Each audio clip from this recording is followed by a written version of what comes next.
Good afternoon, everyone. It's Kirsten here for a Thursday Spa business break. So today's topic is actually a book review. And the book that I'm talking about is this one here called Money, a Love Story. It's by Kate Northrup. Now, you may recognize her name because her mom is Christiane Northrup. And Christiane Northrup is a physician in the US, and she's written quite a few books.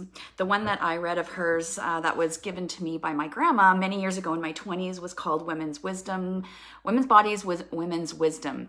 And that was a great, almost like a woman's manual.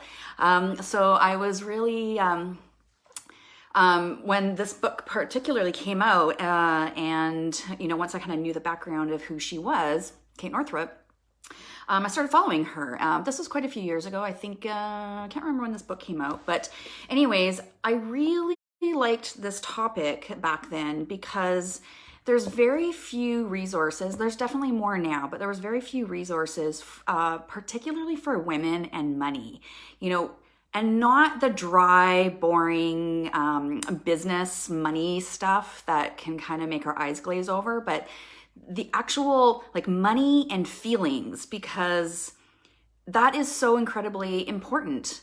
I feel like as a whole with the spa industry, because we are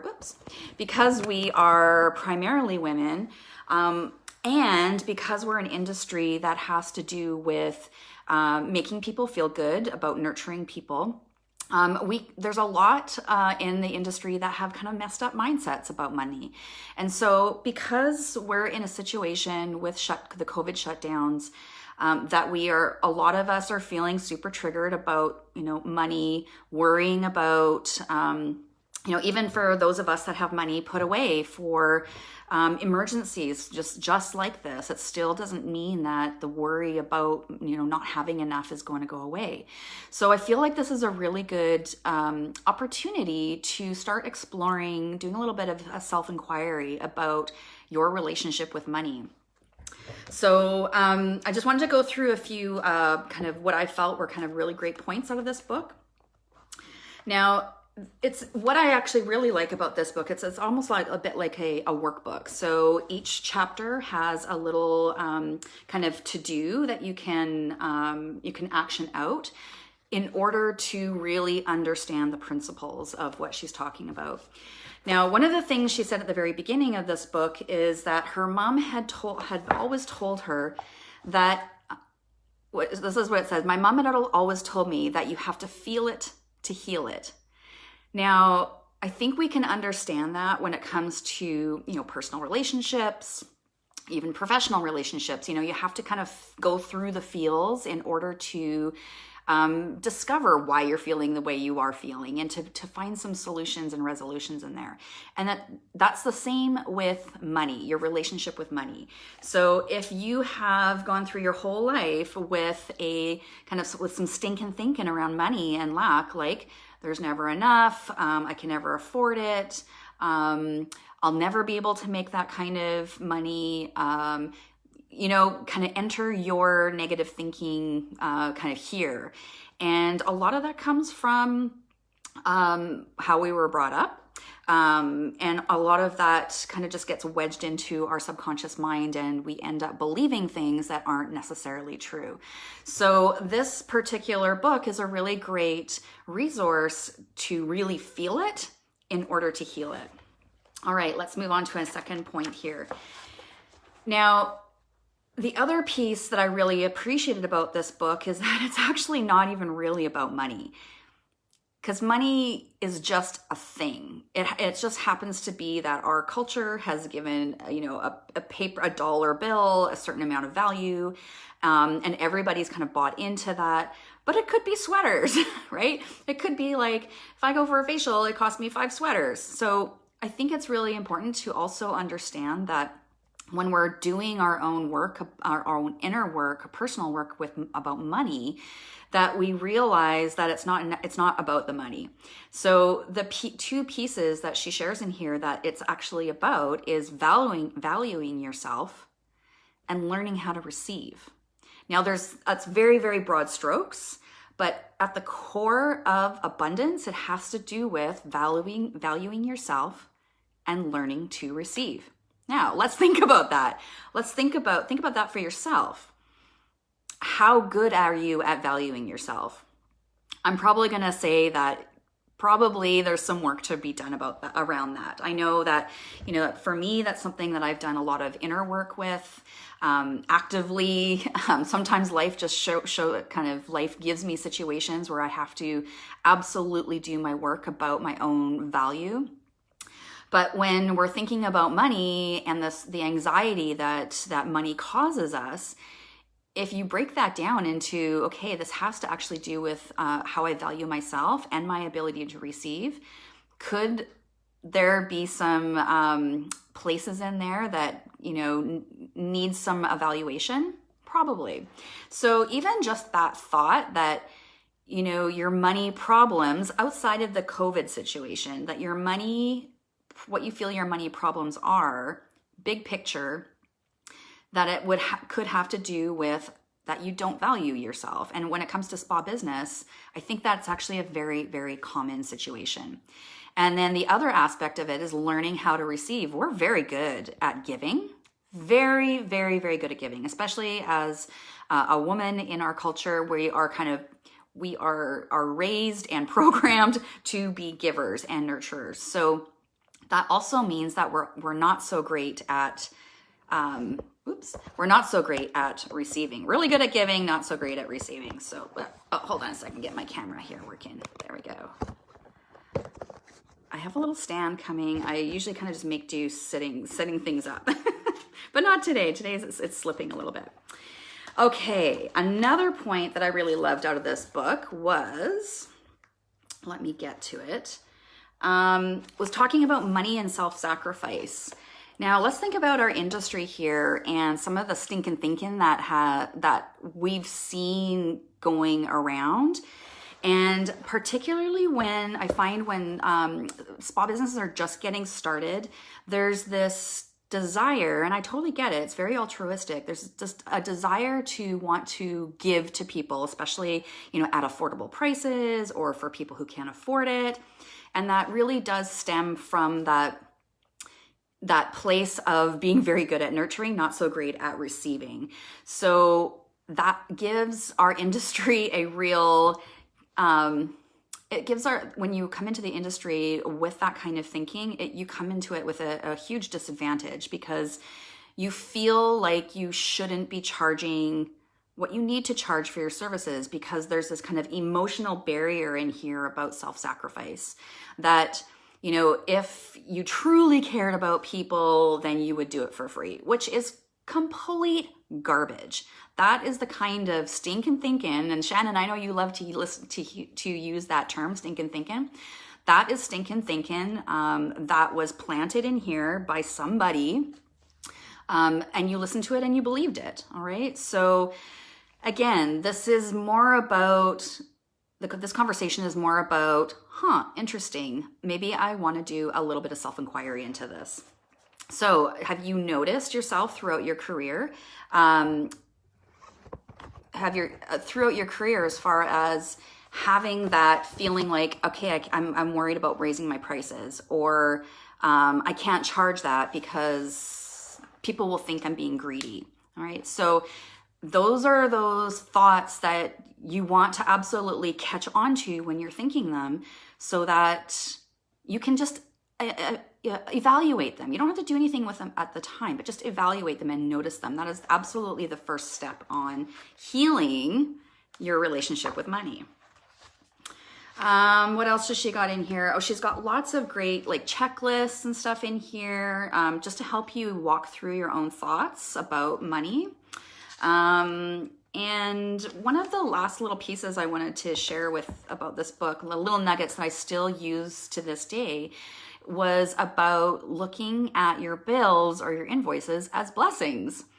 Now, when I first read that, I was like, when you read something and you kind of constrict with it, and you're like, no, I don't believe that. But once I started kind of really thinking about it after I put the book down, it was very true. When I looked at my cell phone bill, I mean, in Canada here, our cell phone bills are huge. They're absolutely, they rake us over the coals. You know, you think about, you get your cell phone bill and you're like, oh my gosh, you know, $250 for the month, like for a cell phone. Actually, it's for 2 lines. That's how much my cell phone bill is. And it would be easy for me to feel very constricted and irritated that I have to pay this bill. But when I flip that around, when I flip my stinking thinking around and look at my bill as a blessing, because I got to use my cell phone anytime I wanted. I could pick it up and text a friend. I could call somebody. I could communicate with my clients. I can run my business on it. It's an absolute amazing, beautiful tool that I get to use. And so when I'm paying my bills, I'm doing it with gratitude and appreciation. It's just a little exercise to start shifting your thinking around from lack into more of an abundance mindset. So our relationship with money is complicated. You know, definitely it's complicated. I think right now with our COVID situation and spas being closed all over North America, I feel like this is a very poignant time for us to do this and kind of inquiry about money, about how much money do I need? You know, you definitely need a certain amount of money to live, pay your bills, but how much money do you really need? You know, if we've been in a culture where it's this constant grind of like push, push, push, make more money, make more money, make more money. But, you know, particularly in the past year and a bit for myself, I've actually been questioning to what end. To say that I can earn X amount of dollars per year. Okay. I know I can do that if I want to. But what's the cost, right? The cost for us is time, is energy, time away from our families, time away from us for our own self-care and our own, you know, inner dreams and goals of, you know, things that are outside of the spa industry that we feel like we don't have time for because our business is literally running us off our feet. So if the COVID crisis has been an opportunity for us to slow down, like slow the F down, which we have been asking for a very, very, very long time, perhaps this is also another opportunity for us to reevaluate how much money do I need? How much money do I want? What actually makes me happy? What fulfills me? What fulfills my family? And it may be that it's not being in the spa industry. It may be that it is in the spa industry. It doesn't really matter. But what matters right now is that we have the opportunity to reflect. And today I just want to reflect about your money mindset. Is it yucky and gross and creating a negative feedback loop for you? Has it been doing that for years and years and years, even before this all happened?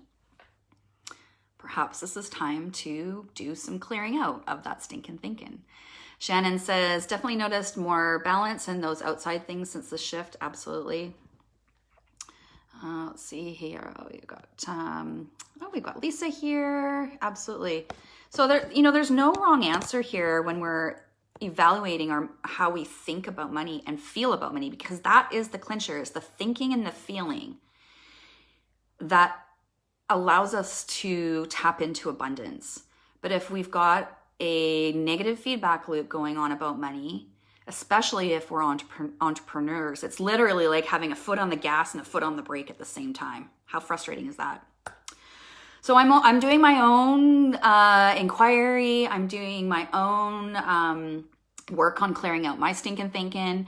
Has a way of kind of creeping back in, doesn't it? And I'm curious about, if you've had any aha moments about money in your business, about moving forward in your business, about how you've been what your money mindset has been about. Are you noticing some shifts already? We don't know how long we are going to be closed for and how long it's going to take for the spa industry to get back into what it was, if it's possible. A really big piece of getting back to work when our governments are allowing us to, is that it has to be a slow rollout anyways. So it's not like we can just get back into our treatment rooms and start earning the revenues that we were earning. We can't. It will literally be cut in half. As far as, the client flow through the business, you have to be careful. So that means that there's going to be less people coming into your spa per day, which means less money. So, we're not out of the money woods as soon as we are able to become open. There's just still a lot of questions that we don't know. And so part of this is about trust, but part of this is also about doing our work during this time. The business work, yes, but the inner work. And the inner work is what drives the outer work, right? Thank you for joining me on today's Thursday Spa Business Break. I will be back here next Thursday at 12 noon Pacific. If you have any questions about your business right now, especially with the COVID shutdowns, about kind of how you want to shift or pivot your business, that's what I'm here for. I love thinking about that stuff. Have a great day, you guys. Oh, Shannon, you said I don't need to work as long or as many days going back. Absolutely. What else? I have really learned that I can let go of that fight and flight. Awesome. Yeah, it's like, that's that kind of that feeling or that expectation of ourselves, like push, more. Is like, to what end? Am I happy? Do I sleep well at night? Do I have enough energy on the weekend, or am I using the weekend to try to regroup myself? These are all really, really interesting questions to ask in the situation, because we have the black and white. This all happens so fast. It's not like, it was years ago that we remembered, feeling like we were on the hamster wheel for work. It was just a couple of weeks ago. So we're really absolutely seeing this black and white.